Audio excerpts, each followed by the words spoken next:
Hello বন্ধুরা, কেমন আছেন সবাই? আজকে একদম সহজ উপায়ে মাছের রান্না করব। শুরুতে পেঁয়াজগুলোকে ব্রাউন করে ভাজা হয়ে গেলে হলুদ, মরিচ, জিরার গুঁড়ো, ধনিয়ার গুঁড়ো দিয়ে ভালোভাবে কষিয়ে নেব যতক্ষণ না পর্যন্ত একটা তেল বের হয়ে আসবে মশলা থেকে, ততক্ষণ পর্যন্ত কষাবো।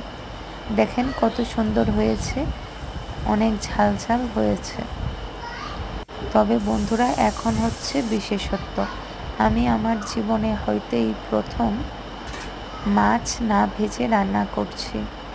জানি না খেতে পারবো কিনা, তবে ট্রাই করে দেখছি। আমি সাধারণত মাছ ভেজে রান্না করে থাকি, তবে প্রচুর পরিমাণে জল দিয়েছি। একদম কষাবো যেন মাছগুলো সুন্দর করে সিদ্ধ হয়ে যায়। গাইস, কে কে আমার মতো এভাবে রান্না করেছেন?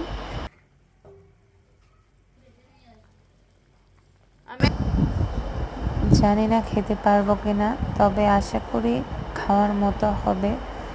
আর প্রথমবার ট্রাই করছি। সবাই আমার জন্য দোয়া করবেন। আর কারা কারা ট্রাই করেছেন আমার মতো, অবশ্যই কমেন্ট করে জানিয়ে দিতে ভুলবেন না।